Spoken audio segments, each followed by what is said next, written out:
Sustainable development in Cambridge. Green building and planning Cambridge. That gorgeous blend of Gothic spires and cutting-edge tech. Bicycles zooming past science parks. And property buyers asking, but is it eco-friendly? Honestly, it's the only place I've worked where a client once asked me during a viewing, do you know the U value of these windows? I mean, really? But that's Cambridge for you. Green living isn't just a trend here, it's a lifestyle choice. Now, let's talk green building. Not the painted green and call it eco kind.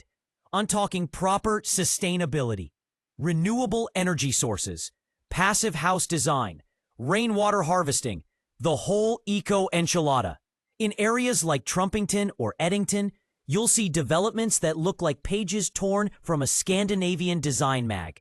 But the magic's in the fabric. Think triple glazing, MVHR systems, mechanical ventilation with heat recovery.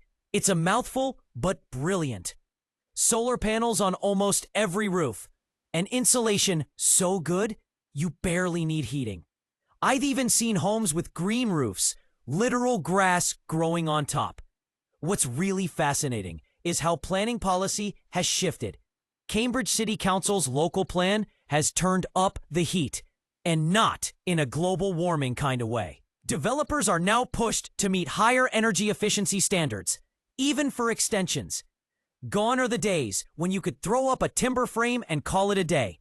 Planners want life cycle carbon assessments, biodiversity net gain, and water neutrality. It's not a checkbox, it's a full spreadsheet.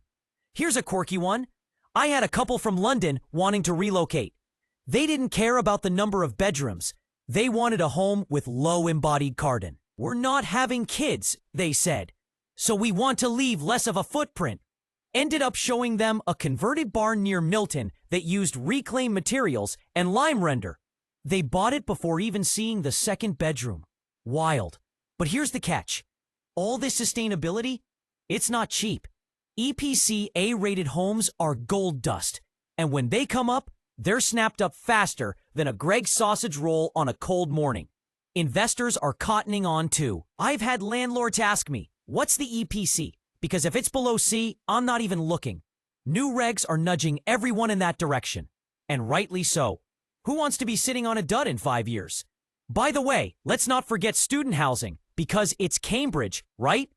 I've seen purpose-built student blocks with rooftop gardens and greywater systems. It's not just about cramming in beds anymore. The unis are under pressure to walk the talk on sustainability. Even colleges are retrofitting ancient buildings, double glazing in 400-year-old halls. Mind-blowing stuff. Still, there are challenges. Retrofitting Victorian terraces is like trying to plug a colander. Damp, drafts, dodgy roofs. I had one landlord try internal wall insulation. Oops. But the demand is there, and so is the funding, if you know where to look. Ever tried navigating the Green Homes grant process? It's character building. What's the takeaway? Buyers, especially the under 40s, care. They ask about solar, they want induction hobs, they don't want to deal with oil boilers. Sellers, take note.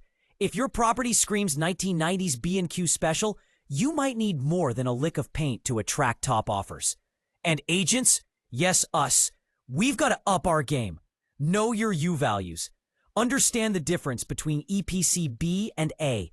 Be able to spot a heat pump.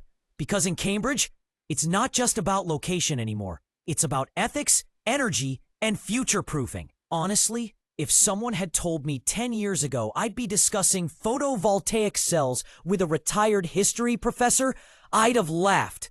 But here we are. And you know what?